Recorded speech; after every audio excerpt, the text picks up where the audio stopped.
Well, I do hope they start the ride soon so that my left thigh regains circulation. I'm trying to keep my kind of keeping these arms trying to minimize my forward. span. But All right, let's get this Jamboree started. All right, here we go. nice. Who's gonna get crushed first? Yeah. Oh boy, here you go. You're getting it first, Tim. All right. Welcome to For Your Amusement, a theme park podcast that aims to exhaustively evaluate the world's most popular theme park attractions to determine if they are world class. I'm Brian Bergara. I'm Byron Marin. And for this episode's featured attraction, we abandon our dignity, but gain a best friend to discuss MATER'S Junkyard Jamboree in Disney California Adventure in Anaheim, California in the Disneyland Resort. And joining us on the Tractors of Shame is none other than Megan Powell from the Magical Millennial, and also the host of her own podcast, the Disney Countdown Show, wherever you get your podcast. Welcome to the pod, Megan. Thank you. Thank you so much for having me. I'm very excited to chat about a wonderful attraction today. Oh, you say that now. Megan, we're honored to have you here. I gotta say, you've been roaming through my Instagram feed. You know, the algorithm knows. Getting creepy. This is the first time I think we've had a guest on that kind of covers a different side of the Disney park going experience, because you are not only boots on the ground, but you often cover all the latest merchandise drops. Yes. Recently, after hours event, you recently did 90s night. And as someone who's never been to an after hours Disney event, I don't know. I'm like, after hours event in real life too. You go to bed at 8 p.m. That's a little exaggerated. Probably more like a 9 or 7 10 p.m. But I make up for it. I'm a 5 a.m.er. Oh, that's cool. I'm proud of it. Well, you got that with your AIRP card. Anyways, you saved it there. I wasn't sure where you were going with that. Megan, this is kind of crazy because you're the background on my cell phone and my laptop, and I have pictures of you all over my house. So it's cool to finally see you in person. Look, maybe it was a poor choice of words. But I was trying to say is you are very popular in the Disney park going sphere. And it's very cool to actually have you here discussing a ride that you are passionate about. Very excited. Yeah, no, it's good. Sometimes the algorithm is on our side or it's not, and I'm happy to know that for you at least it's on my side. It's pushing my stuff to you. That's great. Yeah, I've curated my algorithm to be just sports and theme parks, so you built it brick by brick. I love that. I did build this algorithm brick by brick, so whenever I see some weird shit, I'm like, I asked for this in a weird way. And as always, just a little housekeeping up here up top before we get into the episode. Please like and subscribe to keep us alive if you're watching the video version over on youtube.com/@FYApod, or if you're listening to the audio version, subscribe and rate the podcast 5 stars wherever you get your podcasts. And if you don't want to rate it 5 stars, hey, just still rate it. And consider supporting us on our fourth wall, which is a different version of Patreon. You can join our fourth wall and become a park hopper, or as Byron calls it, an FYA hole, by heading to fyapod.com. It'll help us keep this thing alive, and you'll get up to 3 monthly bonus shows in addition to the free one you're watching right now. That's also where our merch is, in case you want to support your love for this madness. Anyways, that's right. And ad-free episodes. That's right. So. I always forget that part. But it's a new feature. That's true. Byron has been working tirelessly, and I'm saying that I'm saying that in jest too. Oh, thanks. Or man. Not in jest. I'm saying that's a genuine thing. Byron is working very hard. I don't work hard at all. Nonsense. Anyways, thank you, Megan, for joining us. Now, when we have guests come on this show, we do have them list out 5 possible topics they would like to cover, and topics being attractions. And Byron told me that this was at the top of your list. Yes. So my first question, why? So we're talking about MATER'S Junkyard Jamboree. I've always said from the beginning, and ever since I started making content, that MATER'S Junkyard Jamboree is the most underrated attraction at the Disneyland Resort. And a lot of people bypass it because, first of all, Cars Land in DCA has Radiator Springs Racers, which is one of the most popular in all of the West Coast, right? Yeah. So, I don't know. Every time I go on it, it makes me giggle. It brings me joy. It's just, the dopamine hits, and I'm like, this is just the best ride if you just need to laugh. Or if you bring a friend and you keep sliding into each other. I just think it's so fun. And I can't go without saying that Larry the Cable Guy speaking Spanish is one of my favorite things to hear ever. Yes. Oh, I'm glad you're right there with you. I'm glad you're an aficionado of that as well, because you got two over here as well. It's very funny. It's fantastic. It's fantastic. They and I also just love the lore behind Mater and Larry the Cable Guy becoming Mater and how that literally changed his life. I've seen all the interviews. It brings my heart so much joy. You are Mater's best friend. I am. I'm a fan. I'm such a big fan. Mater is definitely my favorite character in Cars. Love Lightning McQueen. And I understand all the lore behind him too in the fandom, but I'm a Mater fan through and through. So that's why it is for me the most underrated attraction, and that's why it was like at the top of the list. Okay, well, now hearing that, and that's interesting to hear, and I will say that I will restrain myself. Are you going to tear it down? No, not the ride. I detest Mater. Okay. He's a Mater hater, certified. I am a certified Mater hater. I wouldn't even say it's a hater, because hater... It's a strong word. Hater implies that it's without warrant, that it's not earned, and I feel like he's earned plenty of it. Hate can be earned. Yeah, it's just... I will restrain myself, though, out of respect for you. Honestly, I'm interested to see. I've never met a Mater hater, so I'd love to see you let that it fly can't and get be a different true. perspective. No, I seriously, to be quite honest, I know there's so many Cars fans out there. Like Cars has a diehard, passionate fandom. They do. Oh, trust me, I know that. Yeah, and they're always like, "Why isn't Cars your favorite Pixar movie?" Cars is not even a top 10 for me. I'm sorry, it's just not. Thank you. I agree. Yeah. A good movie. I'm not gonna. It might be top 20, but yeah, it's I've actually never met. Isn't there only like 23 of them? Yeah, it's above Good behind, Dinosaur. What's behind it? Cars 2. Yeah. Yeah. Sorry to all the Cars fans out there, but yeah, I've never actually met a full-on Mater hater, because I can appreciate the characters. I've never met an actual hater, so I would love to get your perspective on this. No, I don't occupy much space in my heart for hate, but he's the sole occupant and resident of Hate Island inside my body. That's amazing. Is it just because his voice, or he's annoying, or? Oh, I mean, we could get into it later, but I mean, the voice the voice. You're already halfway home. I see. Okay. It's weird because he's like a guy playing a guy who's playing another guy. Man, you gotta love Mater. I know I do. Larry the Cable Guy's voice doesn't sound like that. The real Larry the Cable Guy. Larry the Cable Guy's an act. He sounds like a normal person. Oh, okay. Well, there's something that I actually am just realizing, because I didn't know that. Well, you said you were a Mater fan, not a Larry fan. So I'm not correct. I didn't follow Larry the Cable Guy. I know he did a lot of stand up, and I don't know if he still does, but yeah, never really followed him per se. But when he became Mater, I started to kind of get to know him a little more. But I didn't know that. Okay, so Larry the Cable Guy is a whole persona. It's a persona, yeah. Oh, okay. That being said, I would be interested in some sort of Mater prequel before the first Cars, it wouldn't be fun. A very adult style presentation of what Mater's life was like before he found a friend, and he comes home every night alone, heats up like a TV dinner, sits in his recliner, watches I don't know, oil change videos or whatever on YouTube, and just cries himself to sleep at night, and then.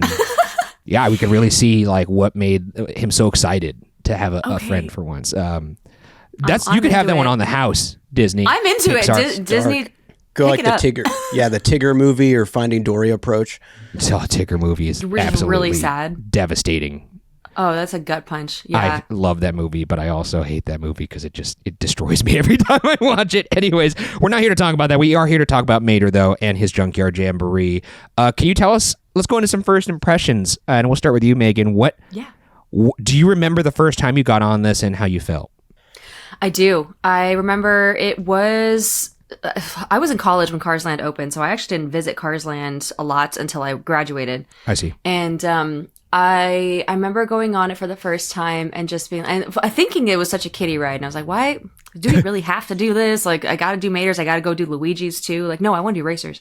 Waited 4 hours for it. But I was like, it's fine. Short line. Wait, were you there opening day as well?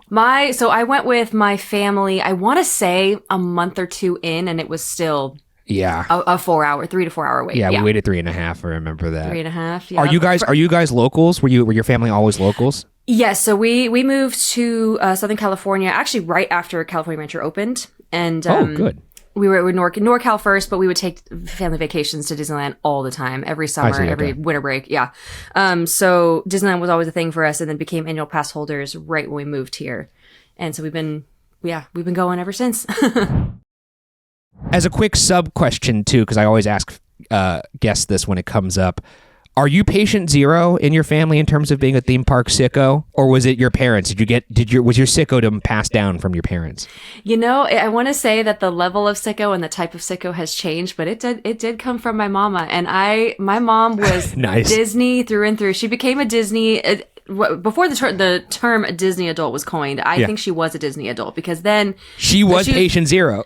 She was patient zero. She would take me as a baby. I was the firstborn, then my brother, and she was the one that would take us. My dad hasn't been to the park since 2014. I mean, the guy, he always says he's busy, has stuff to do, but he would love to. I'm like, you gotta go. He loves Spider-Man. He loves Star Wars. I'm like, Dad, you gotta see all the stuff that they made. But anyways, He wouldn't like Spider-Man after he got on the ride. Not all we'll see. He's a workout fiend, so he might actually enjoy it. Oh, you might like that. Okay, yeah. Get a good sweat in. But it's definitely my mom, and I was the one to bring it real, like go all in. You took the baton and you ran with it. I sprinted with it. Oh, me too. My mom was a sicko as well, and she definitely passed the you know what the positive attributes of that on to me. Yeah, and I turned them all negative. Positive. Likewise, it's a common thing, and I will also add I took a marketing class in college and was lucky enough to interview the head of Disneyland Resorts marketing at the time, and I remember his emphasis was that for their marketing department was moms are the chief vacation planners. So that's where our main focus goes. Interesting. So when I hear about, like all of our moms were the ones that got us into Disney parks. I don't know if that's just a coincidence. I mean, they're doing something right. In my particular family, I wouldn't trust my dad to plan anything. But he's also like your dad in that he has fun. A lot of times he has plans that overlap and he can't come to the park, and when he is at the park, him and I enjoy a beer at at what used to be the Uva bar and now is Centrico. So Yes. Anyways, but Mater's first experience, sorry, I just had to get into your family history there. No, totally fine. No, it's Mater's first experience. I don't know. I just remember it being like I had no idea what to expect. You could see it. It's clear as day right in front of you. You could see what's going on in the ride, but I didn't know what to expect, the sensation of it. And I was like, Disney had never built a ride like this before. So I was just giggling and laughing the whole time. I think I went with either my mom or my sister. My sister, when Cars Land opened, she was 6 years old. We are 13 years apart. Mm-hmm. So, we would take her to Bugs Land all the time before it closed, RIP.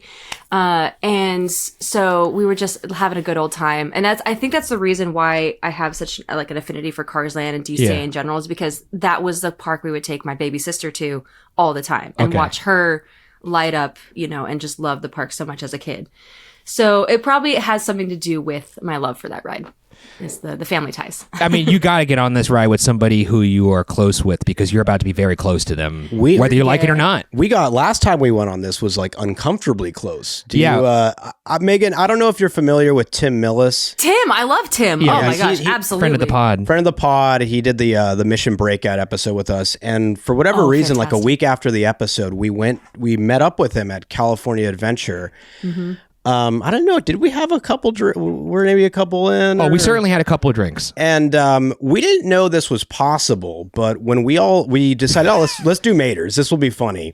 And when we got up there about to board, the cast members like, "Oh, would you all like to sit together, or are you going to split it up?" We didn't know you are allowed to fit 3 grown adults into one tractor. And then once again, we're like for science, I think we have to try this. Yeah. Somehow we eventually got in. We do have video of this, by the way, and it is a ridiculous, I mean, you could use your imagination, but we do have the footage that we'll throw in for video. We'll maybe throw in some audio bites for you audio listeners. We got it. Yeah, we got it. Yeah.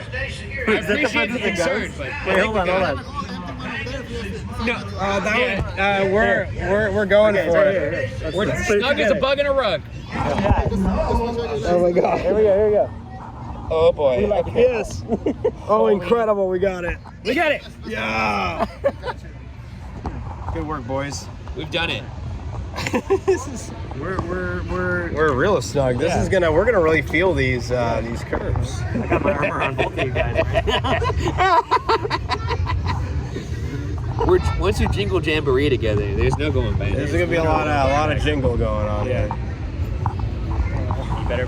Well, I do hope they start the ride soon so that my left thigh regains circulation.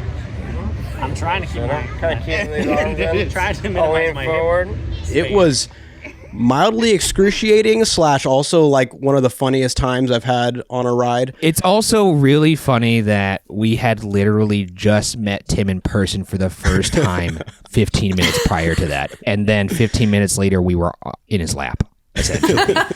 But he knew what the game was. He met us at Centrico. We were mid-drink, and he was like, oh, I see what's going down right now. These two have a problem. I know the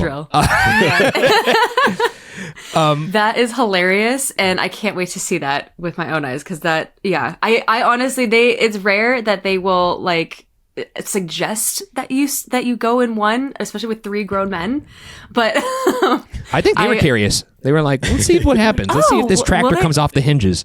Right? Will they actually do it, or will someone? I don't know. I'm like shocked no one like flew out or anything. I'm glad y'all are okay. I was but laughing so loud, like a hyena.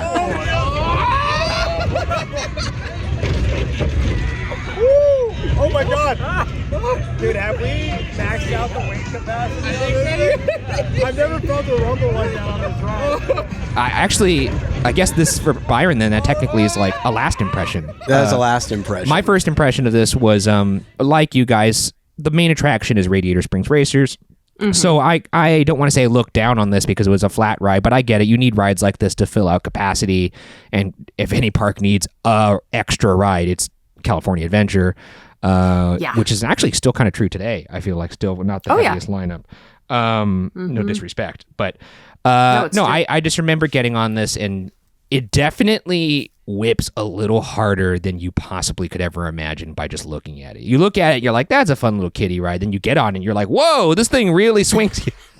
Very similar to almost like Pixar Pal Around now, which is like you think you know what that's going to feel like, and then you get on it and you're like, this is far more intense than I could have ever anticipated. But I want to do this thing on Mater when out with Food and Wine coming up, and maybe you could join us because we're going to Food and Wine soon. Oh yeah, do a drink, get on Mater's, do another drink, get on Mater's, rinse and repeat until you pass out. You know, wouldn't that be fun? Until you pass away on Mater's Junkyard Jamboree. Hey, you know what and they have too? Document each time. Yeah. You know what? It's in a prime location. It's like right outside some of the main festival stands. Yeah. So there's a way for this to happen. I remember and this is a different ride, but similar in terms of theory, and then we'll move on to some history here. I used to work at a place where the company holiday party was lucky enough to be at Harry Potter World. Or Wizarding World of Harry Potter over in Hogsmeade at Universal Studios Hollywood. And so we had unlimited access to Forbidden Journey and the Hogshead pub. And I had a friend who did just what I described. He would take a drink at the pub and then get on Forbidden Journey. And he did that, I think, like 8 times. And then he threw up. Just because of the motion sickness. And I think Mater, I don't think it would take that long. I think it would be not long before, I don't think so. But with Harry Potter, there's the visual that honestly it makes me nauseous on ride 1. Like I can't. No, you're see right. that. Yeah.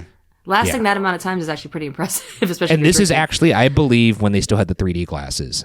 Then that's game over. Even worse. Yeah, I would never. Yeah, you're right. I wouldn't even attempt that without the drinks.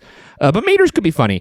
Anyways, let's move on to the history, Byron. And before we actually jump into this history, just because going off your first impressions, because likewise, I don't think I went on this like opening day of Cars, but we were going to college as well at the same time. We were, and this was constantly because Radiator Springs was like a 3-hour plus wait like every day for the first couple months. Yeah, this was also this and Luigi's were often an hour plus. Well, Luigi's was for different reasons. Yeah. Just because it's never working. So that also kind of got tied into our world. It was hard to get on Mater's for the sake of, you could look at it and be like, this is just a little kiddie flat ride. I'm not waiting an hour for this. But here we are.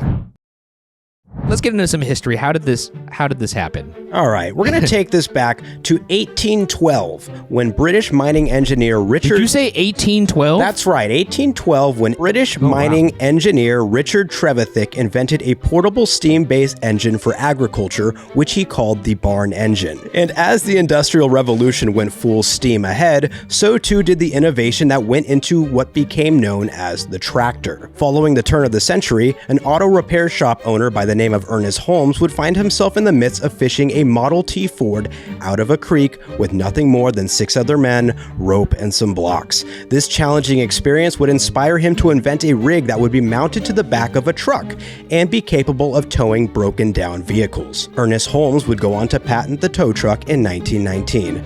Needless to say, you went all the way back to the conception of the tow truck? This is crazy. These two ingenious inventions would help push their respective industries towards a fruitful future. And while both the tractor and the tow truck coexisted in harmony for the remainder of the 1900s, they would eventually become arch rivals, or that's at least how it plays out in the anthropomorphic world of cars, but more on that later. Oh my God. Well, really quickly too, Megan, if you want to interrupt at any point or correct, go for it. We highly encourage that. Like, so just letting you know. I was just you really went all the way back on this one. Holy all right, moly. this leads us to 1954. Walt Disney decided to purchase a large plot of land in Anaheim, California, which consisted mainly of orange groves. This would ultimately become home to Disneyland, a park located in the middle of Southern California's agricultural scene, and would grow to become largely dedicated to showcasing, celebrating, and taking methods of transportation into tomorrow, whether that be steam-powered trains,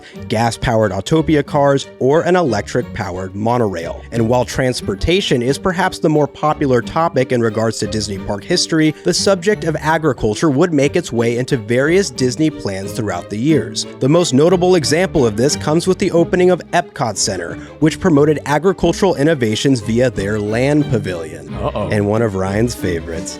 And they wouldn't stop there. A decade after that, Michael Eisner and the Imagineers would attempt to bring agriculture into their plans for Disney's America, which would have been an entirely new theme park located in Haymarket, Virginia, and would have featured an area dedicated to the life of the American family farm. However, the Disney America project ultimately fell through due to several reasons, but most notably from local backlash involving the historical land the park would have sat atop of. Byron, this is incredible. How long did it take you to do this history write-up? Time flies when you're having fun, maybe. I don't know. It didn't feel as like, I don't know. Anyways, shortly after giving up on Disney's America, the Walt Disney Company would shift their sights to adding a second park to their California resort. This, funny enough, included an attempt to purchase Knott's Berry Farm in nearby Buena Park. Eisner and Disney would get rejected on this one as well. That being said, Eisner and the Imagineers would eventually dust off some old Disney America plans and put them to use via the greenlight and construction of Disney's California Adventure Park, which opened on February 8th of 2001. With this new park came Bountiful Valley Farm, a walkthrough area that paid tribute to California's agriculture. The area's sponsor became none other than Caterpillar, one of the leading manufacturers of tractors. I'll also add that Bountiful Valley Farm was accompanied by its Tough to Be a Bug 3D attraction and would soon become a subsection of A Bug's Land. So yeah, Caterpillar was a rather fitting name to have on as a sponsor. Not sure if that gave them an edge over John Deere or something like that, but I found that funny nonetheless. Anyways, I'll move on, but not before also mentioning that the Caterpillar Tractor Company was originally based out of California, so that's also pretty fitting as well. Bountiful Valley Farm was a mini land that was lush with California grown crops, educational exhibits, a farmer's market, and of course, various Caterpillar tractors on display. Megan, did you go to this, by the way, at all? Did you see the farm? I remember it vaguely. I've experienced DCA in all of its forms, and Bountiful Farms went to quite a bit because they had a water feature over there for the kids to play in, and it was the only thing over there for the kids, except for It's Tough to Be a Bug, which scarred me for life. So yes, I remember it very well. So you were a member of the SSC, the Squishy Shoes Club. You'd go there in that water feature and just have those very squishy socks the rest of the day. Yep. I was never a water feature guy, but that's also just because like I don't like being uncomfortable. So like if my shoes get that squishy sensation, it's like it's a day ruiner for me. Even when I was a kid, I'd be like, let's go back to the hotel. But in my adulthood, I'm the same way.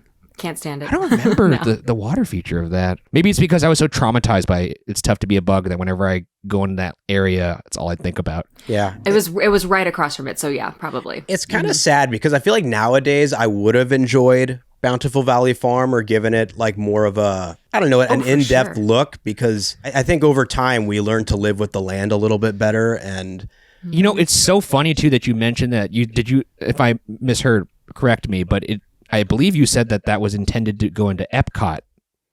No, Bountiful Valley Farm? Yes. No. I was just saying that the land was like an early step into kind of showing an appreciation. I was for about to say, because Bountiful Farm, it was a lot of the plans for what became Bountiful Valley Farm were originally for Disney's America. I see. Because they were going to have a land that was like dedicated to like life on the American family farm. So they kind of pivoted to, California farm. I gotcha. Mm-hmm. It just feels like classic weird Epcot in California Adventure, which now I would find very charming. But, that's interesting. Yeah.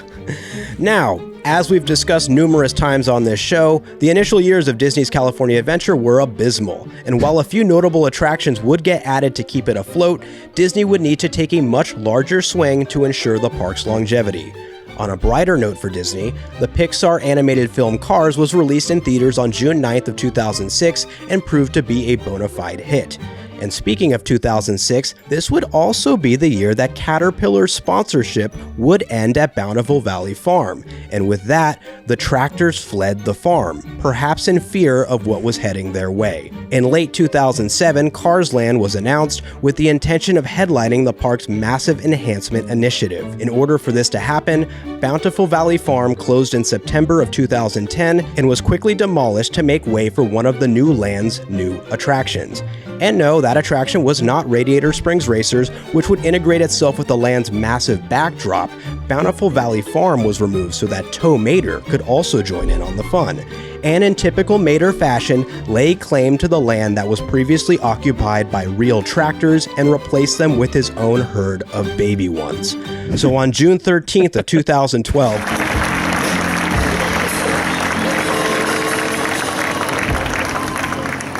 This is awesome, huh? Is this not the greatest thing ever, everybody? Is this not great? I mean, it's almost like we're stepping into Radiator Springs. It's unbelievable, but I gotta say this. You cannot start any of this without Mater. Mater's Junkyard Jamboree would open officially with the rest of Cars Land and has been offering wholesome, albeit supplementary, family fun ever since. This is so fun! Wait a second. That never occurred to me, and maybe Megan, you know the lore of this a little bit better than I. Are these Mater's children that we're on? Serious question.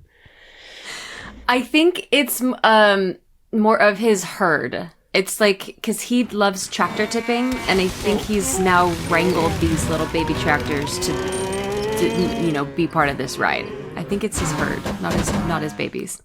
Interesting, because I can't think of a more grotesque visual than Tow Mater. Get her done. Getting it done. Oh my God. That's disgusting. Oh my. Speaking of Cars anatomy, by the way, and I'm just gonna really squeeze this one in here because we did the Radiator Springs Racers episode, and I did not mention one of the things that always makes me laugh in that ride, and it's when you are about to go racing and you see Doc and he's getting you ready for the race, and he has those like race day headphones on top of his head, which is the ears are over his like front two windows. It's so cute, and I'm just like, are those the ears? Then what are the back windows? It's very funny. I really enjoy it. Anything of like bodily autonomy of cars is so like interesting. Like how does this all work? Where are things? But that is kind of funny. That the front two windows would be his ears. Mm-hmm. Is Mater? Is he like a specific model of car? Is he like a Ford? Does anybody know that? Whoever makes tow trucks, does Ford make tow trucks? Do we know? I feel like all of them have Or is he just like Because generic tow trucks are rusty basically torque? retrofitted. It's like a rig attached to it. Could be any truck, I feel like. Could be Chevy, Ford, what have you. I'm going to imagine I'm sitting in the bodies of his kids, I think, from now on. I think that's a way more fun thing. Now, maybe I'm loving this ride now.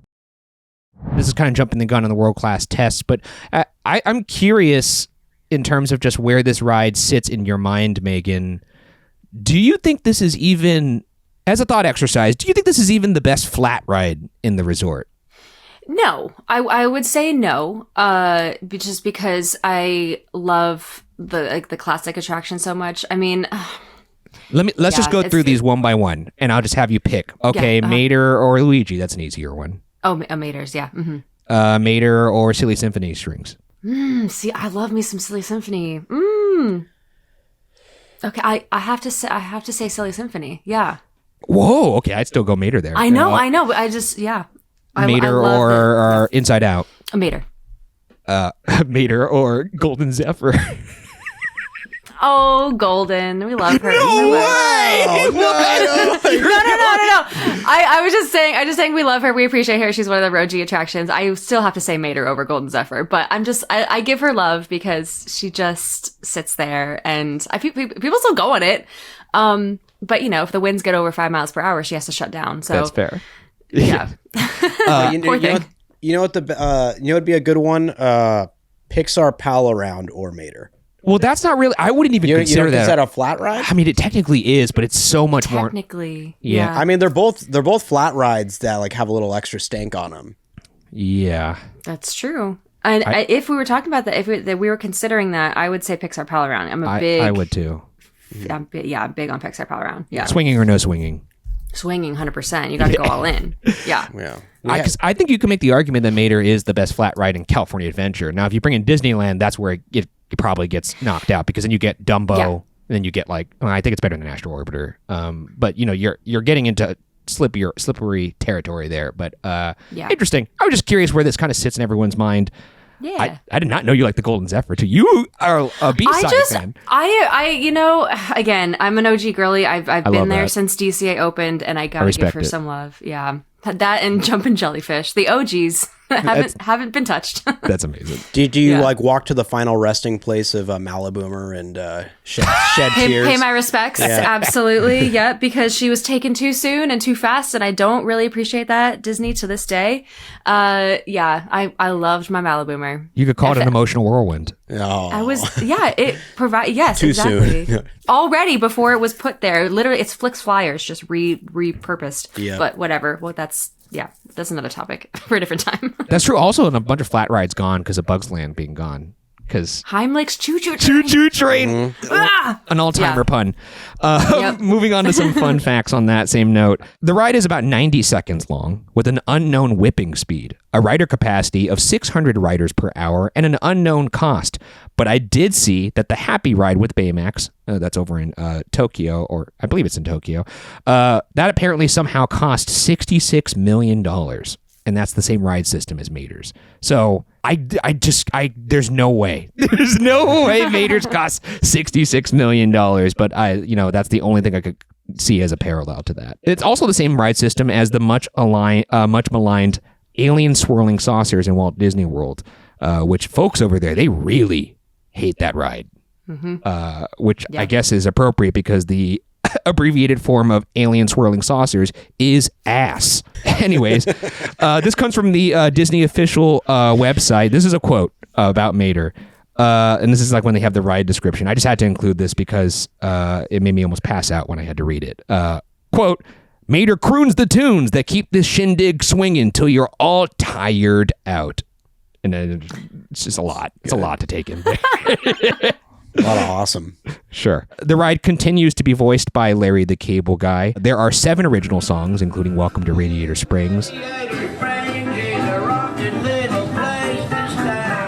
All of which are also sung by Larry the Cable Guy. And incredibly, this might be one of my favorite fun facts we've ever had on this show. And I'm saying that with all seriousness and genuine feelings, because the backup vocals for these songs were done by Billy Hill and the Hillbillies. Nice. Which, if you don't know, was a kind of folk country comedy band headlined by Kirk Wall back in the day. They would perform at the Golden Horseshoe. One day I hope to cover that on this pod and hopefully get Kirk Wall on the pod. This was maybe it might be the most foremost formative memory for me in Disneyland, because I loved this show. I thought he was the funniest guy on earth. I still do. I see him over at Knott's Berry Farm when it's Crazy Kirk in the Hillbillies. But yeah, that's a crazy fun fact. Did you watch Billy Hill and the Hillbillies back in the day? I did, yes. And but I actually did not know that. I didn't know that they were the background vocals. I was so thrilled to see that they still have some Billy Hill representation in the park. My mom loved that show. We would often wait long before the show to sit in the front row because we were a really cool family. Because they were they still performing there when Cars Land opened? I believe so, because Thunder Ranch was their last performance, and I think that was in 2014 or 15 or something around that time. I remember because it was around the time Kobe retired, and I was like, two goats going out. It's a hard year for you. It was a hard year for me. Next fun fact. There's apparently a blooper version of Welcome to Radiator Springs where Mater forgets the lyrics and just sings Dadgum over and over again.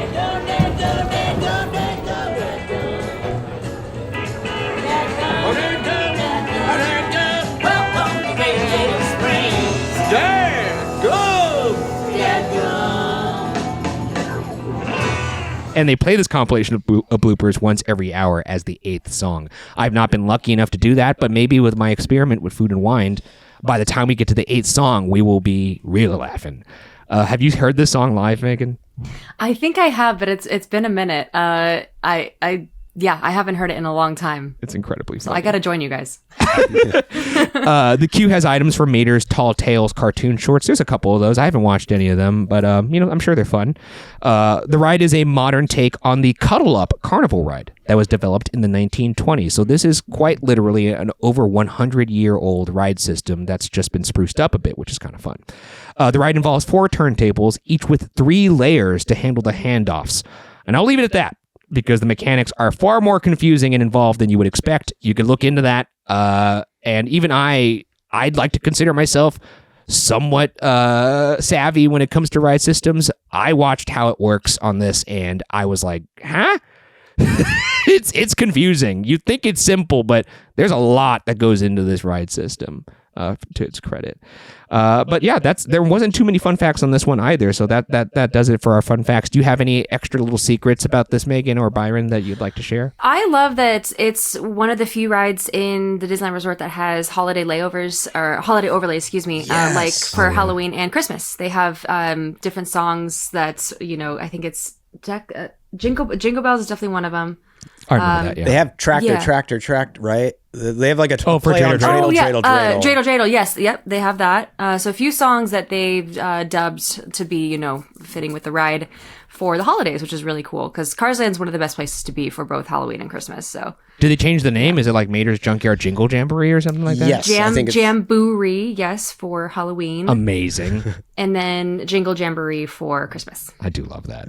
That's pretty awesome. And I'll also add, because you did bring up like the original inspiration for the ride system, and then in a more modern, a little more modern, is because the manufacturer is Zamperla, and so that is the Demolition Derby flat ride model that they use for Mater. However, I think the whole aspect of having the tractor flip out to the sides, I don't recall that being done before. I think that was like a new feature they added to Mater's. You know what's kind of interesting too is, speaking of flat rides, it's kind of funny that all flat rides kind of have like just, I don't know how else to say this, but they kind of have like straight up like horny beginnings. like horny rooting in history, because like the name of this ride system was Cuddle Up. Cuddle Up. Like when you think about all those old school fair rides, they were all made with the idea of like teenagers being on a date. You got the Ferris wheel, you got the Tunnel of Love. Yeah. You got this ride. It's all just a bunch of like pervy dudes trying to get close to their date. It's a little strange. I never really thought about that. I was surprised to hear that the actual name for this ride system was Cuddle Up. Walt was definitely not the hugest fan of that tomfoolery. Because, because it's very Coney Island. Wanted to detract from Coney Island, but even before Matterhorn existed, there was the hill there was a popular spot for like teenagers to go and be romantic. Snog. Yeah. And that apparently was one of the inspirations where he's like, we got to do something with this hill. let's build a roller coaster. Yeah. So I think it was called Holiday Hill. But anyways, it's weird. Moving on to armchair engineering, which is what's one thing that you guys would do to possibly make this attraction even better? We're going to start with our folks over at fyapod.com. Thank you guys for chiming in here. Here are some suggestions from those folks. This comes from Abby Robinson or Abe Robinson. I'm not quite sure. They said there should be a roof. The entirety of California Adventure has to shut down for rain. It needs some rain-proof rides. The one and only time I've been, my family was rained out. It feels like I should have gotten a partial refund. Looks like Abby or Abe is really grinding an axe there, and I'm happy you could grind it. But a roof. Thoughts on that? Yes. Okay. First of all, actually, wind does more damage for DCA than rain does. They keep everything open for rain. I see. They will. I think Fantasyland actually shuts down a lot of their rides because of rain, but not DCA. MATER'S was open last night and it was raining. So, good to know. Yeah, but a roof honestly would help. I think. I mean, we know that Alien Soaring Saucers is covered. The Baymax ride in Tokyo is covered. So yes, I think a roof would be nice. It's just that junkyards don't have roofs, so it would ruin the aesthetic. We're in a junkyard and we're riding these little tractors. So yeah, that'd be tough. My counterpoint to that though is tow trucks don't have a face and a mouth too, though. So right, make it work, Disney. You can do it. Yeah, it's that's fair. It's fair. I just like it's the most part is like you're standing when you're waiting in line. You're mostly covered for the majority of the standby queue. But yes, I could see how when you're on the ride, it could get, especially when it rains, that thing could get real wet, like the whole thing. So that sounds more fun to me, though, to be like getting swung into raindrops. That sounds hilarious. Right? And I actually like the open air nature of this ride. Like, I haven't done this yet, but now as we're talking about it, the next time I get on this ride, I want to get on at night and just kind of lean my head back and look at the stars as I get serenaded and whipped around by Mater. Look at one of the California star. I look at a star in the California sky. Yeah. Next suggestion we have is from probably Pedro. I think adding a Mater animatronic somewhere, maybe in the middle or near the back of the attraction, could add more kinetic energy and really make it a lot more like a party or Jamboree, especially at night. Instead of just hearing Mater's voice, you can have his animatronic synced up with the songs, the safety spiel, etc. This is an excellent idea. I don't know if they have the funds for this, but I guess the creative, because I looked into this, is that Mater is supposed to be inside that shack, basically DJing, I suppose. But it would be fun if he was in the center and became like the centerpiece animatronic, much like the Mr. Potato Head over in Midway Mania. Just take one of the Mater animatronics from the maintenance bay from Radiator Springs and just slap it in here, or the one that roams around the land. I do think a Mater animatronic would be really fun. And also, if you're talking about from like a rider experience, you could have some more of a mental effect, much like you do when you see the goat on Big Thunder Mountain, because if everyone's like anchored to look at something in the center while they're being swung around, it could make this ride feel even more intense too. Agreed. Yeah, maybe we'll get a backstory on where the heck those tractors came from. I know. Mater's divorced. Maybe they don't want you to know. Mater does give big divorced dad energy, I guess. And when I think about it now, the more I think about it, we could unpack that later. He's got like the heart of Ted Lasso. That's right. Yeah, he's just like, oh, this is Mater's weekend with the kids. Anyways, moving on to Quincy. This is the last suggestion we have, and then we'll move on to you guys. This is a suggestion that's clearly a joke, but I do think this would be fun. Quincy says, have Mater scream nonstop the entire ride. That's it. It's so good.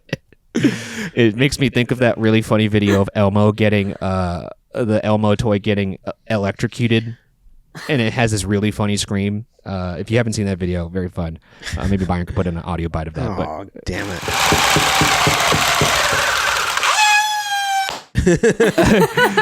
But yeah, this would be fun. Do you guys have any other things you would do to improve this ride? Oh man, if there are any. I know that I feel like they added something sticky on the seats at one point because maybe people were complaining that they were sliding around too much or sliding into each other way too much. I feel like they did add something sticky to those benches. Maybe like a pattern. I'd remove those. I'm like, who's complaining about sliding too much? That's the most fun part, is sliding into your friend. But I don't know what else to improve it now. It's just so good. I don't know if, Byron, you have anything that you would suggest. I'm drawing a blank. I think this attraction does a really good job at what it's supposed to do. And if I go too big on this, I feel like it defeats the purpose. I'm looking this up because as you were saying that, Megan, it made me realize they must have done that because there has been injuries on this ride. And maybe it really does whip you around quite fast on some of those, because there are some turns like on the exchanges on those circles on the ground where you are going from one end of that tractor all the way to the other end really fast, and it could really, you could do some damage to your hips in there. Yeah, it's an oblique check for sure, and it kind of, I don't know if you've ever gone tubing like out like on the lake or river. Yes, it reminds me a bit of when you swing outside the wake on one of those. When you transition from one turntable to the next, you get one of those big swings, and you're like holding on for dear life, and you're also trying to hold on to your friend to keep them from flying into the water. I don't know. There's actually a Reddit thread on the Disneyland subreddit, and the title is "Mater's Junkyard Jamboree trailers now have traction paint on the seats. No more sliding as it's a swingin'." I knew it. And most of the comments are like people pissed off. Like the top one is, "That's disappointing." This guy said, "My wife and I love this ride because we'd slide around in the seats and squish each other. Way less fun now." That's cute. Okay, you still slide. It's just it kind of, it's like almost like a stopper a little bit. Here's an interesting follow-up. Somebody said, check out David Koenig's The People versus Disneyland, which is a book. It's a vast majority of these changes were inspired by an injury or potential lawsuit. That book sounds incredible. I got to read that. Have you ever heard about that? I've never heard of that book. That sounds awesome. I'm sure it's like the most annoying stuff too, but I'm sure, most safety precautions that we have in today's world were written in blood. So I imagine something must have happened to somebody on Mater's. I can't think of a more humiliating hospital trip to be like, "How'd you break your ribs?" I was listening to Welcome to Radiator Springs while I got swung around by Tom Mater. You get the reality TV like post interview of, "I thought it was just another night at the Jamboree," and just imagine being traumatized by the sight of Mater for the rest of your life every time you see him. He could be a scary figure if you really think about it. Anyways, moving on to 5 goods and however many bads. What are 5 good things about this ride, and what are any bad things about this ride? I'm going to name 5 goods that I wrote down, but you guys could fill in the rest. My first good. This is a real Reddit thread title. And you could look this up. The title of the thread is "Unpopular Opinion. Mater's Jamboree is more enjoyable than Radiator Springs Racers." Well, I highly encourage you to go check out this thread because it is not a joke that this person is making. Do you have any reactions to that, Megan? That is a hard sell. Because I love my Mater's through and through, but wow, over Radiator Springs Racers, that's I don't even know what to say. You want to hear some of the arguments made in that thread? Please, yes. Here are some of them. One, the line to ride ratio is far greater on Mater's. It's undeniably a very fun time every time you get on it. And that could be not the case on Radiator if you've been waiting for 2 hours. And then people just start, it was kind of beautiful because people in the thread just, instead of being like, "Here's why it's better," they just started saying why they love this ride. So here are some of them. One of the main ones, which is something that I wrote down myself independently, and you already mentioned this at the top of the show. One of my favorite things to listen to in the entire resort, I will say, is Mater saying the safety spiel in Spanish. Para su seguridad, permanezcan sentados con las manos brazos, piernas adentro de sus carritos. It is incredibly funny, and going back to what probably Pedro suggested in Armchair Engineering, that is landmark television if you could get a Mater animatronic to actually say the safety spiel in Spanish. I mean, that's viral content right there. It's so funny. The accent. The heavy accent while saying the Spanish is so good. You know what I noticed recently? Because I used to think, I'm like, man, like this is like, I can't believe they got away with this. But then, like, if you actually like listen to it, the pronunciations are actually pretty accurate. Yeah, and brazos, piernas. Like He's the not doing the pronunciations R's are actually, right. it's just the accent is so wild. Like, but it's actually not. He's saying the words right. He's saying Exactly. the words correctly and grammatically correctly, but correct. There is the heavy tomater accent. Would- yes. would you guys Para like to su listen to it? seguridad. Yeah. Just I always love the pequeños.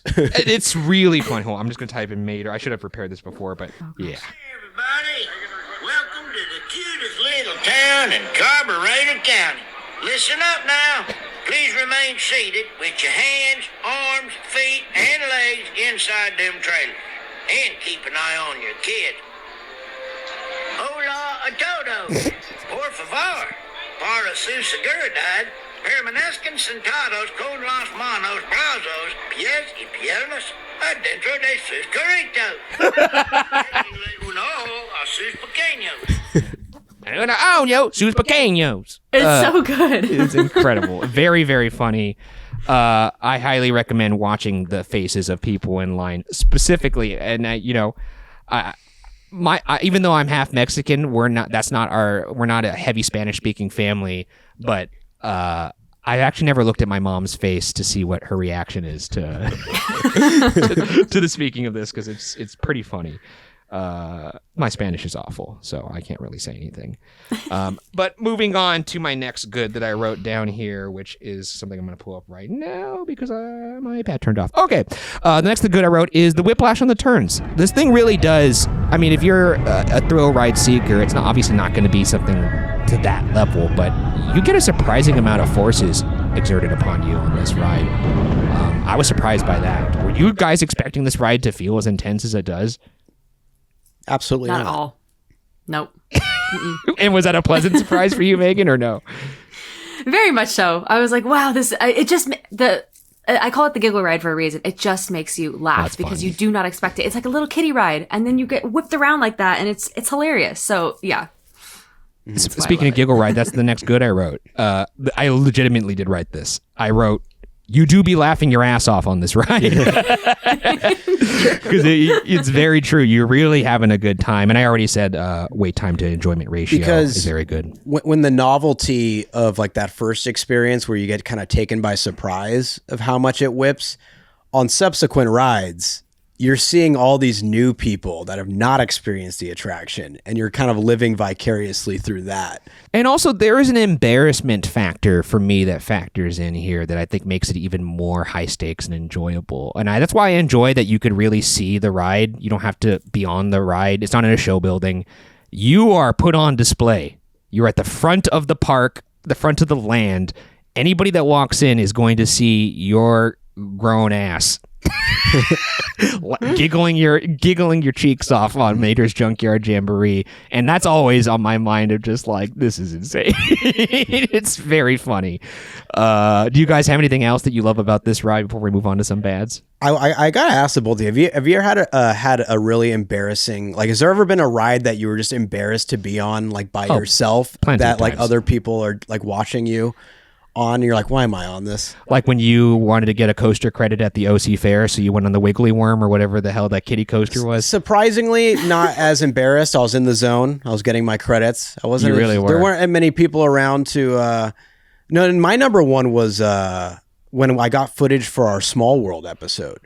Oh, I rope interesting. dropped Megan. I rope dropped Small World. Oh, Last year to get because I knew that we discussed things on the episode that like I didn't think I'd be able to pull from another POV. I'd like want to go zoom in on the stuff, and so I rope dropped it and had to write it twice because I didn't get all the details I wanted.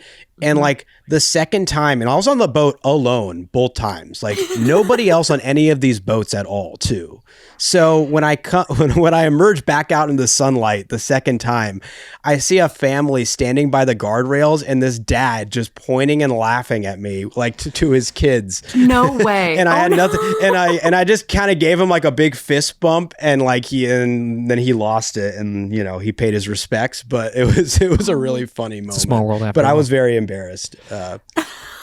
I don't know if you've had an experience like that. Not by myself. I will say that getting out of ride vehicles these days is becoming more embarrassing, especially like rides like Matterhorn and anything that's low and your legs are at the same level as your face. That's becoming more embarrassing these days. Yes. I will say that within the last year, I did a solo rope drop of Fantasyland because I just wanted to go on a rampage through all the classic pretzel dark rides, and I felt weird. I felt weird being an alone adult man getting in line for Peter Pan, and I felt like all the cast members had one eye on me. Just like, we gotta watch this guy. I don't know what this guy's up to, but this isn't normal behavior. But it's fun to rampage through those. That's the best way to get on all of them. Yeah. Anyways, I'm not trying to defend myself. Megan, what else do you love about this ride? Oh man, just everything that has been mentioned, but it has a relatively short line. I just like that when you're there, and even on a crowded day, it's usually 20 minutes or less. It goes fast because there's two sides, so the load time is quick. And that's one thing I will say. I totally slipped my mind. We were talking about the good and why people prefer MATER'S over racers is because of the wait time. Yes. And the reward that you get for being on the ride. I will say that it's one that you can count on to, like, hey, let's just do this ride because Guardians is 90 minutes or something, and it's still a ride that you could have good fun on with a friend and not have to wait super long. So. I think too, also, because I imagine this is the case for you as well as it is with Byron and I, and probably a lot of people who listen to this podcast. When I go to Disneyland with normals, I've become the unofficial tour guide of Disneyland, and everyone kind of looks at me to be the arbiter of the day. And I imagine you occupy that same role. Now, putting yourself in the headspace of that role, what is your pitch to the group of normals who have not been on this ride, and why should they get on it? I'm just like, do you guys want to giggle? Do you want to giggle a lot? Okay. I promise you, this is a really fun ride. It's really cute, and we're not going to wait very long. It's going to be fun. And, I just kind of, and especially if it's a low wait time, that's usually the selling point. I'm like, y'all, it's 5 minutes long. It's a walk-on ride. Let's just go on this one. And usually they have a good time. But Megan, you want me to get on this kid ride? You want me to get on the kid ride? Just trust me. Okay. It's not a bad ride. Trust me, bro. Is it trust me, Trust me, bro. I know a spot. Okay. I think every theme park needs these rides. They need a ride where, like, if the park is busy, how are you going to fill out your day and still make it a fun experience for everybody involved? And a ride like this where you could get great enjoyment out of it, you don't have to wait that long. You're in the ambiance of a very well-decorated land. There's beer nearby. You could get a cozy cone. It should be a pretty easy sell. And if anything, this has to be near the top of the rankings of, like, I really don't want to get on this ride, but, Byron's telling me I got to get on it, so I'll get on it. And then you get off and you're like, you know what? That was pretty fucking fun. Like, I feel like this has to be close to the top of the rankings of, like, wow, this is over-delivering on what seems to be a pretty short premise. Yes, and that's why it's so underestimated, because at face value, and when you look at it, you're like, no, this is such a little kiddie ride. But then you get off. It's one of the most surprising attractions, I think, in both parks. Like, I agree. Based on before and after. I absolutely agree with that, yeah. Byron and I did a top 5 most overlooked attractions in Disneyland. That did not include Disneyland Resort, but I imagine that if it had, MATER'S has to be in that top 5, right? I was going to say, it'd be top 3. It's probably my number 1. So, yeah. I could see that. I don't think that's a crazy thing to say. To be honest, I don't know if I'd even consider it overlooked. Oh, it's definitely overlooked. I think the capacity is like I think it's always fairly busy. The location for this is terrific, by the way. It's like one of the first things you see entering Cars Land. It doesn't get in the way of all the beauty that draws you toward the back of Cars Land after. It sets the tone beautifully, and it immediately hits you with some fun kinetic energy. That's fair. But I think it is usually fair. Yeah. pretty busy, and there is a bit of a line. It helps that there's 2 loading areas. That's true. I think underrated, absolutely. Overlooked, I think that gets a little questionable. Well, that goes into average wait time, but we'll get into that later. Let's move on to some bads here. Oh, and one more thing. Oh, for you the got another goods. good? You got another one? Because Megan, you often say 15, 20 minute wait, and we'll reveal the average wait time later in the test. But oftentimes, if you're a fan of a line beer, this is usually the perfect wait. Oh, that's a line chug. I don't know. It's not that long of a line. Well, maybe for you. You could. Megan, you don't know you're this. that fast of a drinker? Megan, you don't understand that, apart from hosting shows, ghost hunting and acting, Ryan also spends a good amount of time in nursing. Oh my God, bro. And Unbelievable. Oh, okay. That's true. Look, just because I like putting a nipple on the top of all of my beverages doesn't make me a baby. I think you're selling yourself short. I think 15 minutes, maybe 20 minutes. I like sipping my beer, and I can't chug. I cannot chug. Anybody who's seen me on the Ghost Files live tour, there's a section of that show where I have to drink a beer, and almost every time the audience would chant chug, and it was terrifying because it brought me back to college. I can't chug. I don't know how to do it. So and I can't imagine a worse ride to chug a beer before than Tow Mater. Giggle machine. The giggle machine. It's not going to be the giggle machine after I chug a beer. I'll tell you that. It'll be a different kind of machine. Moving on to some bads here. Look, I tried to not be mean, but here's some of the bads I wrote. My first bad is look, you got to hear his awful singing. I don't enjoy it. I don't find it joyous. Boo. Okay, that's fair. Hey, look. Okay, let me ask you this. Just to try and inject some objectivity into this discussion here. I could concede that when you're on this attraction, the singing and the music is very fun. But you two in your heart cannot admit that you would be listening to this on Spotify in your car. Okay, No, happy to admit that. Like this, if you were listening to Mater's version of Welcome to Radiator Springs and your windows were down and you were at a stoplight and somebody pulled up next to you with their windows down, you're pressing pause, right? There's no way you're gonna let that baby ride. Also most normal people, Ryan, aren't blasting the theme music to Space Mountain either. Yeah, but I'm not embarrassed doing that. I do that all the time. I know you roll the windows down the too. Dick Dale version I can blast for sure. Yeah. The Dick Dale version. Yes. The surfer. The surfer electric. Yeah. Oh my God. Oh, yeah. That's a good pull. I love that version, and I listen to it all the time because I do have that the Disneyland Resort album. But yeah, no, I don't get embarrassed when people pull up. But if I was listening to Mater Junkyard Jamboree, one of the 7 songs, I'm pressing pause immediately. There's a time and a place. But if there are 7 songs, usually you're not listening to them more than once when you wait for this, at least. So there is that. I will say though, to be fair, and just to defend myself from the Space Mountain aspect. One time I was at a stoplight and my windows were down and I was listening to it because I like listening to that with my windows down because I could feel the air on my face and I could kind of almost imagine I'm on Space Mountain. You're on right. Anyways, I was really blasting it at this stoplight and a car pulled up to me. It was late at night and the guy had his windows down. He was not a guy who I would assume would know what that song is. And he looked over at me and he just went, he gave me a nice Alfred head nod at the end of Dark Knight Rises, where it was just a moment of acknowledgement between the two of us. They were like, hell yeah, Space Mountain kicks ass. And it made me so happy. Megan, if they bring the Dick Dale version to Space Mountain for 90s night, they've got my money in a heartbeat. A layup. It's right there, Thank Disney. you. It's right there. That's an incredible idea.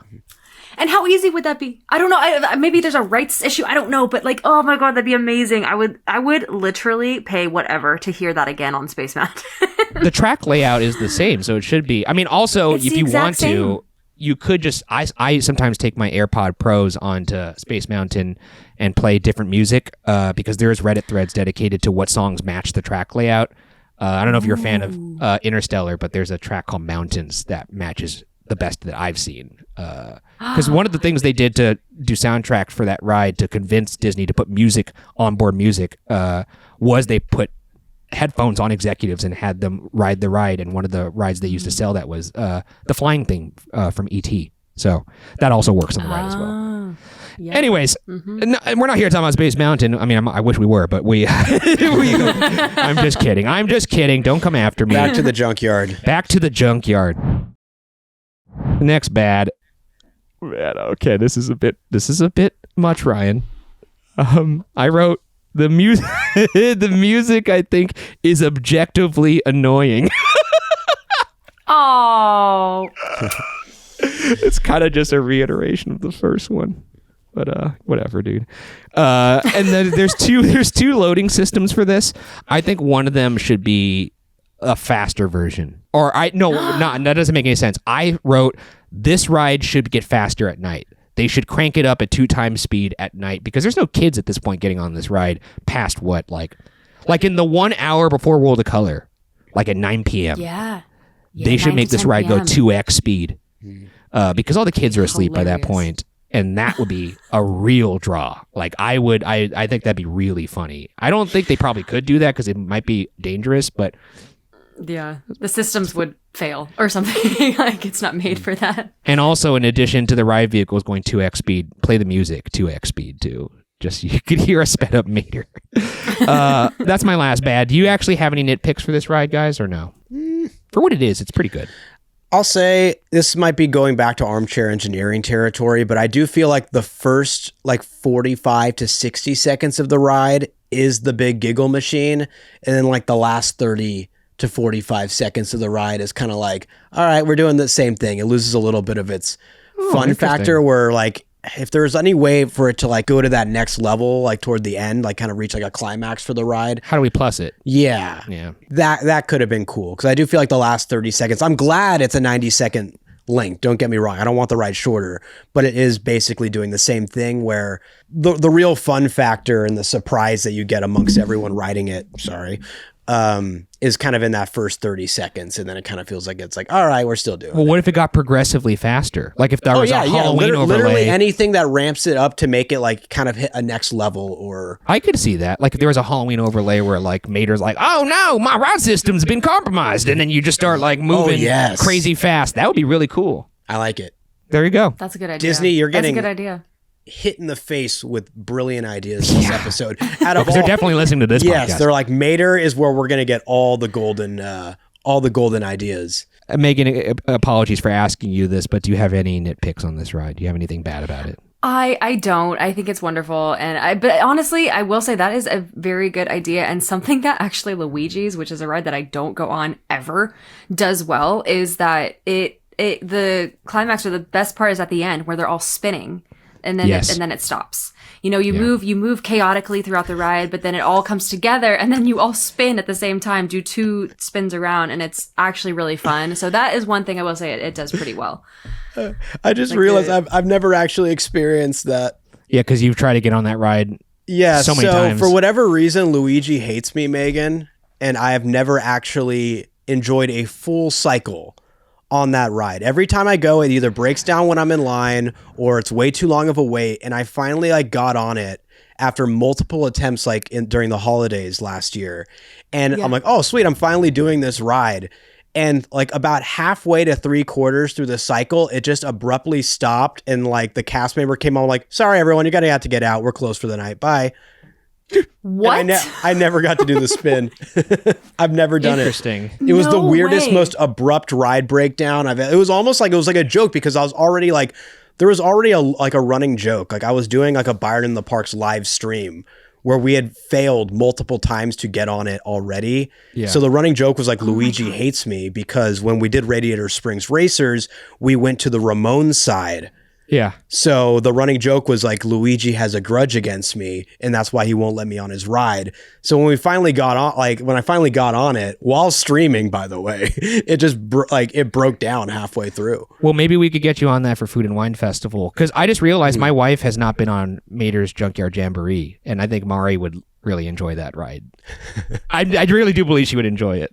So maybe we could do a twofer. But moving on to the world-class tests. This is a rubric of 10 tests painstakingly devised by Byron and myself to determine if an attraction is world-class. To receive the highly coveted world-class pass, the attraction must pass 7 out of 10 tests. A score of 6 out of 10 leaves the attraction up for debate for world-class pass standing, and anything lower than 6 out of 10 is an automatic fail. I am genuinely curious where this is going to land on the rubric. But let's start. Test number 1, the average tourist test. Does the experience of this ride justify the average wait time? Now, Byron, you have the info on the average wait time, but in the spirit of the show, let's get some guesses in.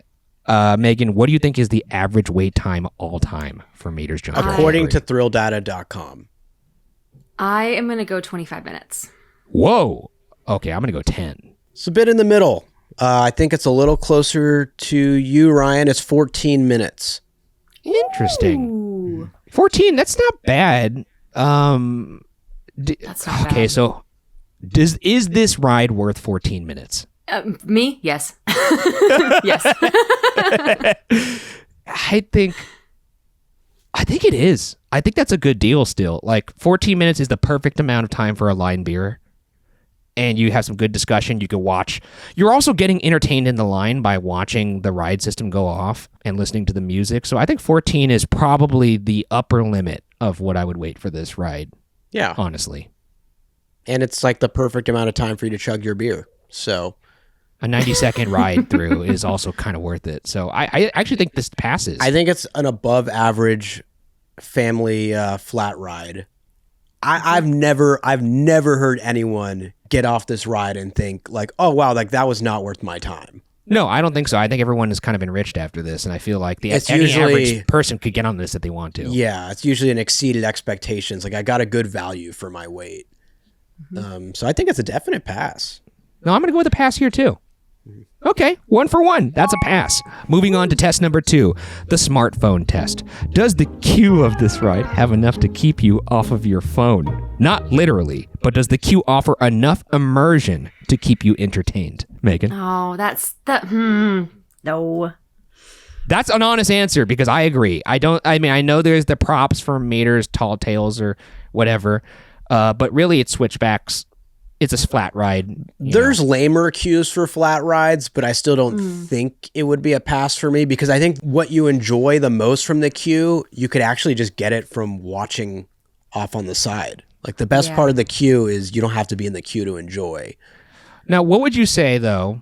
And I agree, by the way, but what would you say if the actual show floor where you see the ride was enclosed so that you couldn't see it on the queue, you couldn't see it from the land, and they just closed off that roof for the queue, and so that was kind of an interior thing?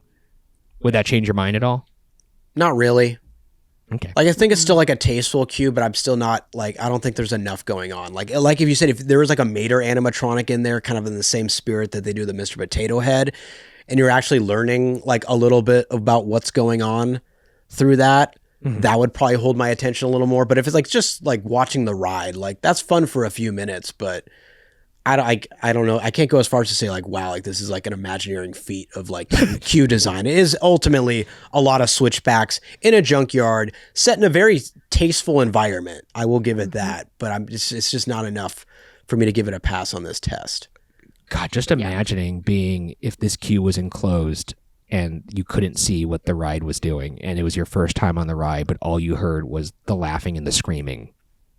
And like those wheels that roll. It's got a sound. It's got a like specific sound to when it like rolls. It is. Yeah. I would just be wondering what I would be thinking I'm getting myself into. Yeah.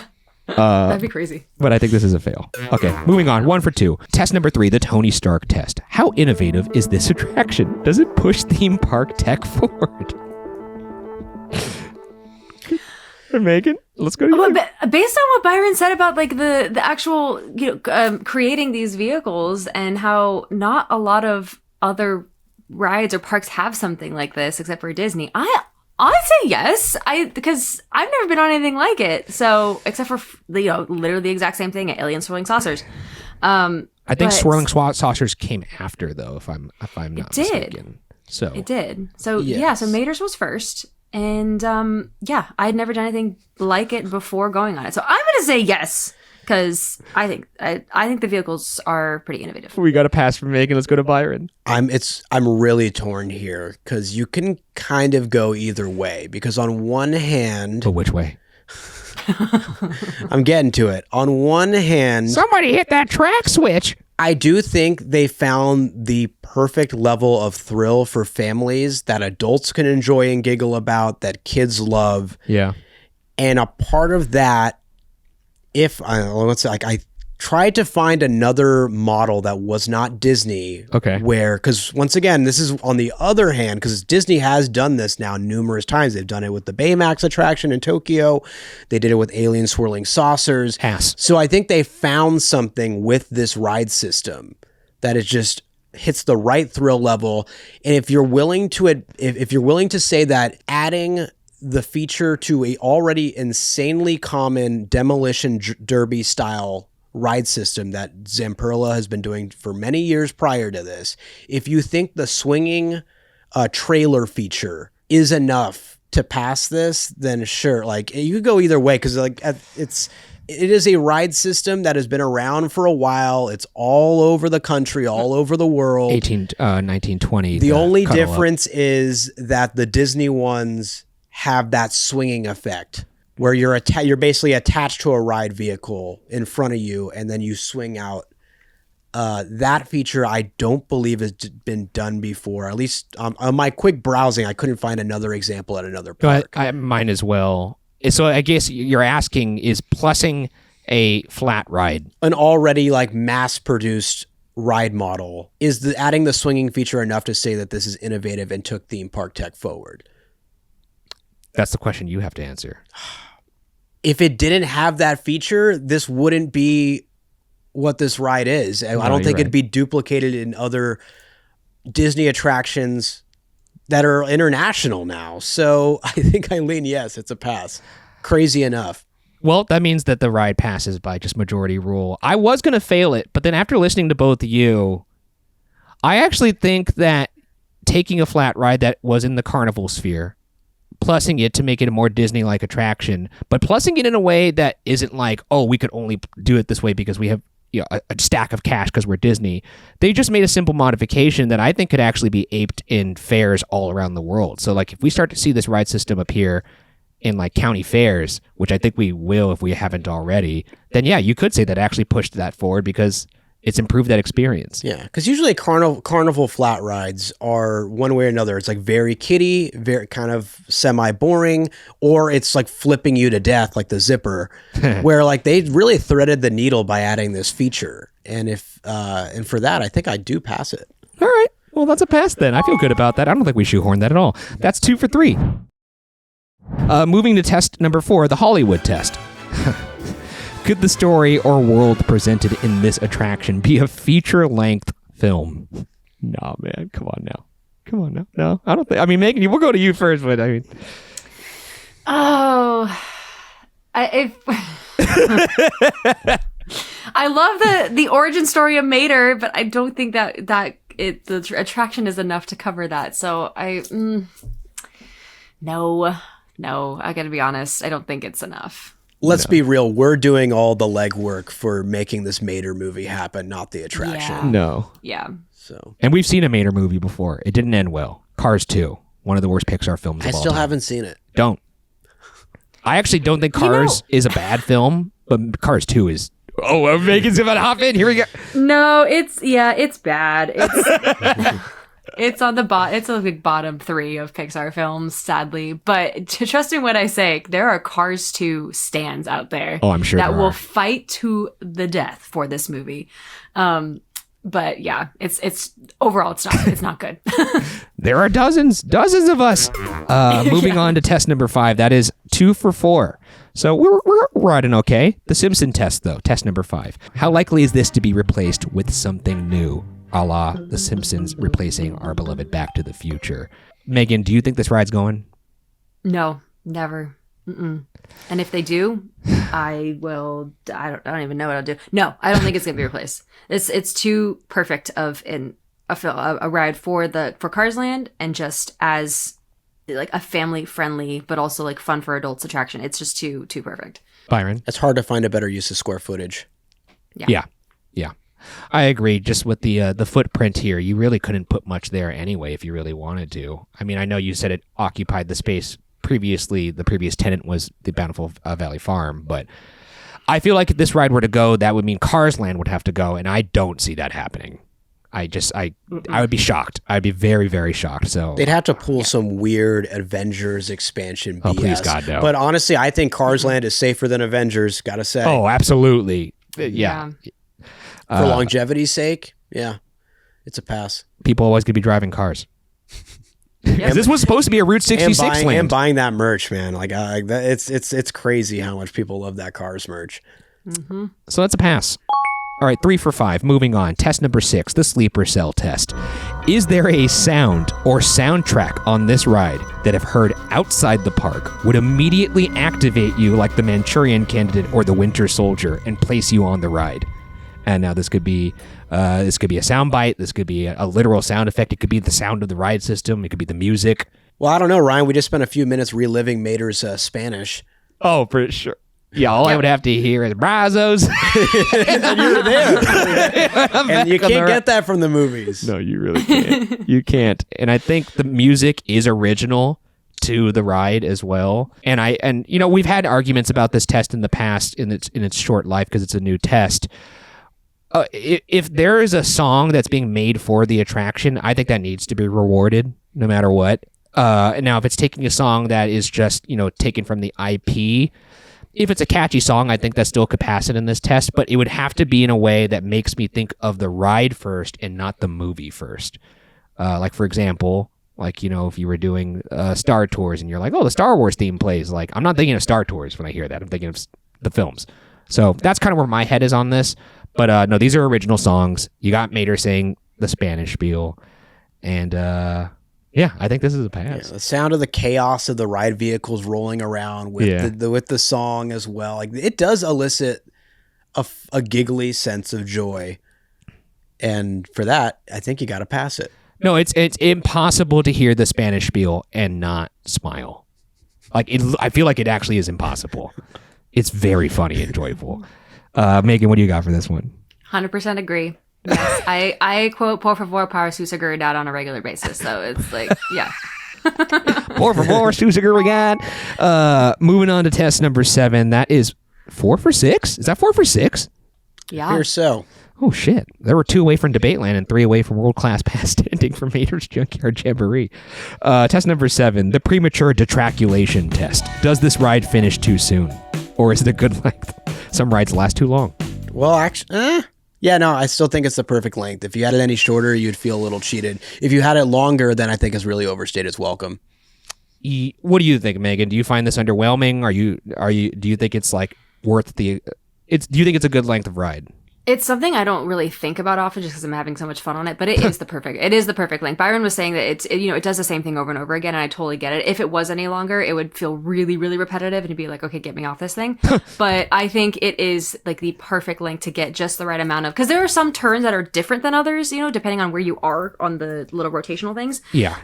But that's why I think it is the perfect length. You do the specific turns a certain amount of times, and then you stop, and it's great. So in 90 seconds, I feel like they've completely nailed the target of pushing you to the edge of getting to like, oh, this is starting to get uncomfortable.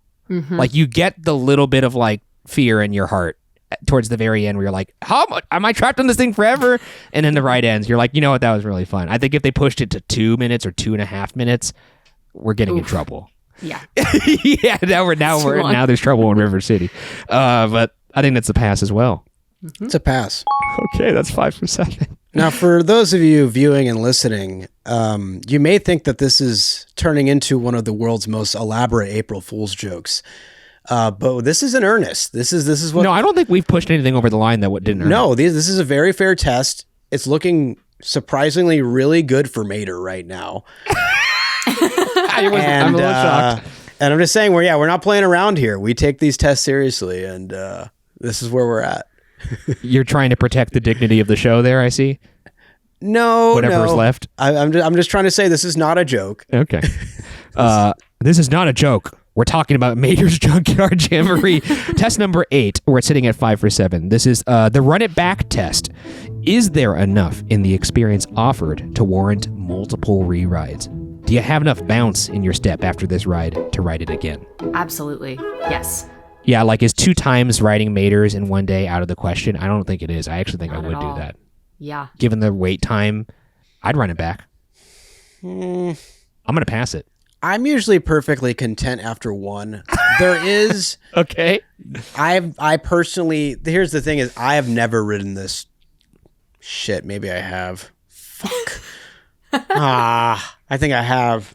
I think it was for science though. I was like checking, I was trying to like monitor capacity and stuff like that. Be honest, Victoria. I did enjoy myself both times though. I don't know. I just feel like there's a small window like for kids, no brainer. I think like if you're like under the age of 12, you definitely want to run this back. I think for most people, I think they're going to be happy and content with one go. Once again, I think it falls back in those final 30 seconds. It kind of like winds things down as opposed to ramps things up.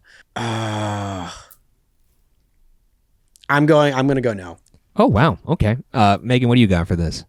Oh, yes. Yes. Oh yes. Oh no. Yes, absolutely. I would gladly do it multiple times in a day. Once during the day, once at night. And There it is. There it is. I actually also feel like this is probably, I'm not a parent, so I'm just talking out of my ass here, but I would assume that if your kid gets to that stage of the day where they're like tired, they don't want to walk anymore, they're getting grumpy, this is a perfect ride to put them in the line for because they can watch it and have fun singing the music, and then they're having a great time on the ride. I think this probably is like a break glass in case of emergency ride for parents, I would imagine, at multiple points in the day. So, no, I do think there's... And also, another point, there's 8 different experiences in terms of songs. That's a really good point. So there's enough there to kind of revisit. I actually want to get the blooper song. So... Really thinking about it, I think I'm a hypocrite if I actually go forward with failing it. I think I gotta change my answer to pass because once, like, if I did write it back to back once, and I gotta be honest, even if it was like me thinking this is freaking ridiculous that I'm riding it again, I had just as good a time, if not better, than the first time I went on the ride. So, I wonder how many times you could ride Mater's Junkyard Jamboree in one day. We could do it for science one day. Time to test it. We could all do it. And then just have people join us for different parts of the day. A real jamboree. A real jamboree. I'm down. That's 6 for 8, by the way. We're in debate land. Which means we could debate this in a world-class pass standing if we'd like. Number 9, though, test number 9, the exit through the gift shop test. Would you, in theory, pick up merch for this ride as you exit through the gift shop? Does this ride inspire you to sport your love for it via shirts, a little Mater toy? Would you be embarrassed wearing this merch out in the park, or would you wear it with pride? Megan? Oh no, this isn't fair. I think it's very sad. Fair. No, it is fair. And I'm like thinking of other rides off the top of my head that I would purchase stuff from the gift shop, and sadly, I don't think I would get any Mater merch, and I'm sorry. I wouldn't sport it. I don't think I own any Mater merch. So, no, this is a no. I saw you really struggle through that one. It's really hard. I know, because I'm not a Cars person. So yeah, I get it. I even have a Lightning McQueen jacket that I wore one time. But nothing Mater. But specific to the ride, not the film franchise. Like the tractors. Yeah. Because there could be arguments made like what we've had from other, like for example, Living with the Land. We had past this in Kangaroo Court because there's like there is a dedicated fan base. And there's a lot of inside jokes and opportunities for them to sport their love for it. I think the shirt would, like, if there's like a shirt on Etsy that had like an outline of like a tow truck that wasn't obviously tow Mater, but it still said like, you know, in like a hidden kind of way, Mater's Junkyard Jamboree, maybe you would get that because it's like an ironic thing. But I think I would never buy a shirt that says Mater's Junkyard Jamboree on it. Right. But like, what if they did like a fun one that said Parasu Seguridad or something like that with a tow with Mater or the little tow tractor on it? See, that's the territory that it becomes rather debatable. Yeah, because like there's shirts of like Soren that are like nice work pal and stuff like that. Yeah. So we have a friend of the pod, Samantha Souza. She has a I love Samantha. Yeah. Oh, she's great. Yeah. She has a sweatshirt of Mater's. I don't know if that's specific to the ride or if it's just the franchise, but I'm so like, I don't know. There's definitely people that would sport their love for Mater, I think. Well, when we had Molly on the podcast like a couple weeks ago from Mammoth Club, she had merch like within view of the ride we were talking about. But I'm gonna be honest. I'm gonna go no on this, but because I still think I wouldn't even get the joy of like running into another theme park head and having them go, hell yeah, Mater's Junkyard Jamboree, because I in my heart don't feel that. But Living with the Land, you're there. I think because Living with the Land is a legitimately beautiful and landmark attraction. I can't say that about Mater's Junkyard Jamboree. But you don't think there's like good humor in this? Here's the thing. I am not the kind of guy, and I think this might be surprising to some, and I promise I'm not lying.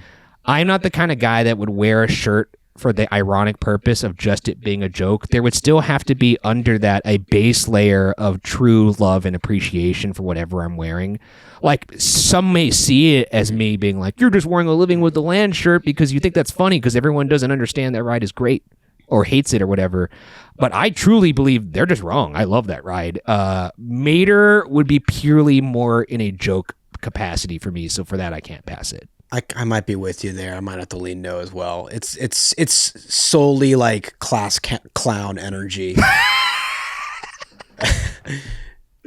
Megan, you said no too. I think we all did the right thing. It's there. tough because I do feel like people would do that. I'm sure people in the comments will be like, hey, look, if you disagree with us, take a picture of yourself in your Mater's Junkyard Jamboree merch and tag us. I'd love to see it. Tag us. Please We'll do. take it. We'll repost it. We'll take it to court. We'll repost it. I'd like to see it because I don't think it exists. That is my proof that this test should be a fail. So it's a fail. That is 6 for 9. Moving on to test number 10. Now this is going to be interesting. The final test and the final chance for this officially to be a world-class attraction. Here we go. The fine wine test. Has this ride aged well? Has your opinion of the attraction appreciated or depreciated since your first experience? Or if it's a new ride, do you believe it will age well? Megan, we'll start with you. Oh, this is so easy for me. Yes. Oh my gosh. This has stood the test of time for me. It's something I look forward to going on, and it's even gotten better with age because of like the holiday overlays that they've added. My appreciation for this ride has increased over the years. So yes, 100%. Byron. This ride's cultivated a surprising amount of fanfare over the years, which makes it even more fun when you go on. Before you vote, I want you to realize what Yes, you're about I understand, to do. Ryan. You're about to make Yes. Mater's Jamboree a undisputed world-class attraction by giving it a 7 out of 10. I just want you to know that. I saw the writing on the wall like 15 to 20 minutes ago. I was trying to get your hearts ready for it, folks. Mater's Junkyard Jamboree is a world-class attraction. That is crazy, dude. I can't... That is insane. So you're passing it. It's a pass, yes. I think this ride has appreciated, both emotionally and the way the ride works. I think they, like I mentioned, they've really threaded the needle of creating the ultimate family thrill level. The ultimate family thrill level. For a flat ride. Oh my God, I actually think I agree with you. And it substantially, and if you plucked it out of Cars Land, I do believe it would not be it wouldn't be a full land. I don't think it would be nearly as highly regarded if it didn't have this I don't know if I'd go attraction. that far. I would. I think, really? Yep.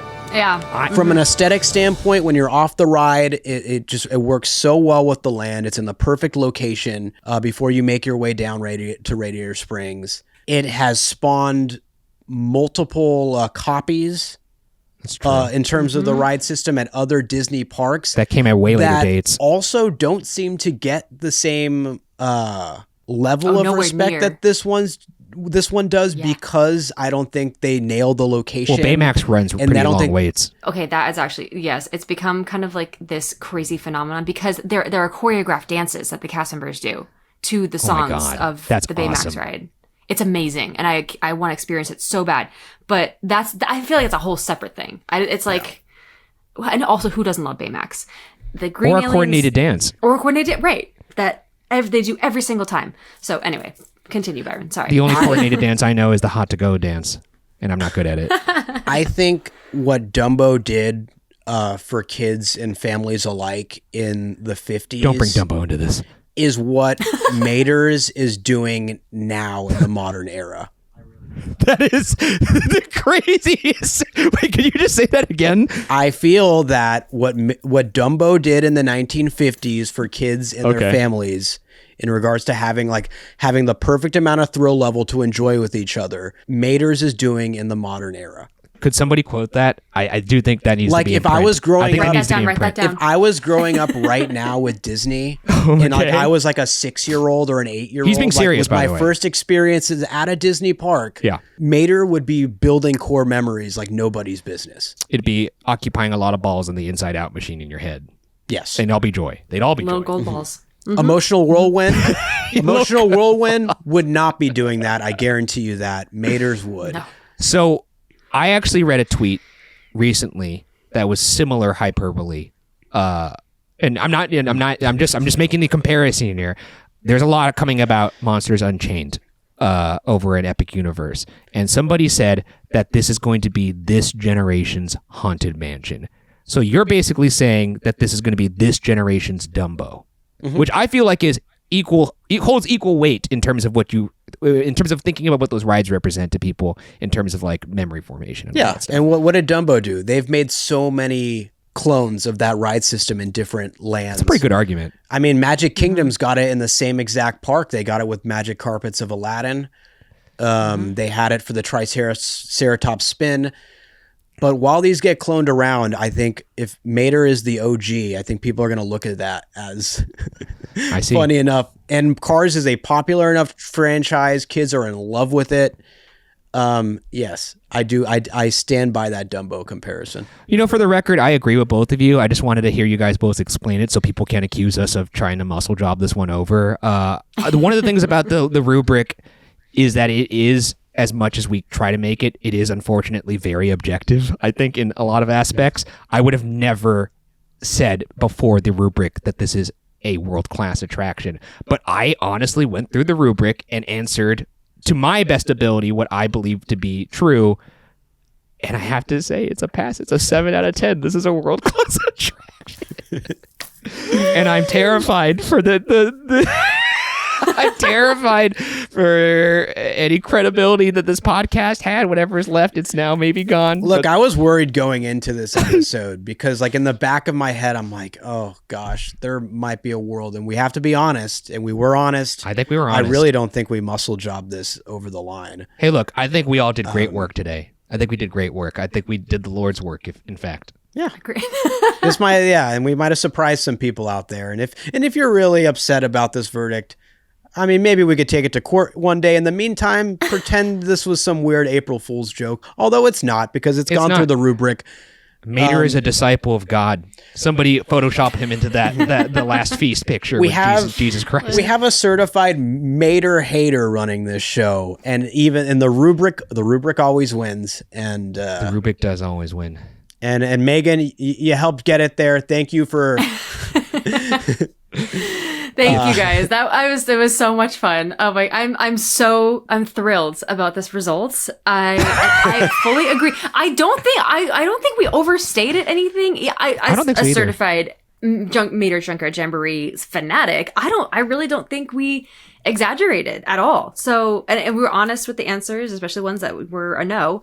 So I think, yeah, I'm so happy about about the result. No, and thank you for coming in here to defend the honor of our guy Mater. Just thank you for coming on the pod. We appreciate the time. And is there anything that you'd like to plug for all of our folks here? Yes. So thank you guys so much for having me. I am Megan, the Magical Millennial is my handle on TikTok, YouTube, and Instagram. There is an underscore at the end, so it's technically at the Magical Millennial _. We do also have a podcast, the Disney Countdown Show, wherever you get your podcasts, hosted by myself and the Dapper Danielle from the East Coast Park, Walt Disney World. We've got new episodes every Monday. Yeah, so that's where you'll find me. Would you mind? And also, I made a Junkyard Jamboree. Would you mind just explaining what the premise of the podcast is? Because I'm interested now. Absolutely. So Disney Countdown Show, we count down our top 10 Disney everythings. We have everything from snacks to movies, Star Wars, Marvel, Pixar, princesses, villains, like anything my Disney God. you can imagine. We count down from 10, and it's 5 every week. So we do 10 through 6, and then 1 through 5 the next week. That's that's our fun. show. I really like that. The two-parter. I'm gonna check that out. Thanks. Yeah, and you can get that wherever you get podcasts. Yep, Apple, Spotify, wherever you get podcasts. We're on YouTube as well. Okay, so if you're hearing that, listener, stop listening to this podcast. Yeah. And just go listen to that one instead. This we're wrapping up anyway. So yeah, okay, what are you still doing here? Leave that like and comment, of course, Be your first, then next get one. out of here. Oh, I will also add a special shout out to Joseph Silva 345. You had a valiant run of asking for this attraction for, I believe, 30 straight weeks or something crazy like that. I think it was longer. Maybe longer. I know Silva 345. You might have stopped somewhere along the road, but we do appreciate the valiant effort. It became a running joke amongst Ryan and I that once you hit a certain amount of weeks, we would have to do the episode. And I think it was like 20 weeks or something. I think that's easily surpassed that. So We just didn't have the heart to do it. Megan, we were like Kylo Ren at the end of the Force Awakens. We were like, I know what I have to do. I just don't have the strength to do it. But the persistence. Megan came in and helped us. Yeah, we appreciate the persistence, and here we are, a world-class attraction for you. So Hats off. Well, that does it for this episode of For Your Amusement. If you're watching, make sure to like, leave a comment, subscribe to the channel, or if you're listening, please rate the podcast 5 stars and subscribe there as well, wherever you get your podcasts. And consider supporting us by joining our fourth wall, as I mentioned up top. You can do that by heading to fyapod.com, and you'll get up to 3 monthly bonus shows in addition to the free madness you just experienced. And you'll also find our merch there as well if you want to support your love for this show. Follow the pod socials at fyapod everywhere. I'm at Ryan Bergara everywhere. And Byron is at Byron A. Marin across all socials. And as Megan mentioned up top, she is at The Magical Millennial _. we said it 2 times now, so you have no reason not to go over there and follow if you haven't already. But I imagine you probably already follow. Thank you for spending your time with us. Enjoy the rest of your day, and we'll see you all on the next ride. Long live Mater, I guess. amazing. That's Holy cow. fantastic. Ugh. Oh, we're slowing down. Oh, man. We did it. Good work, boys. Yeah, We're bonded. we've done it. Oh. Incredible. All right. Actually did nothing. There we go. He is what we thought he was. Oh, man. That's pretty fun. Yeah. You heard it here. No, I don't want to go that far.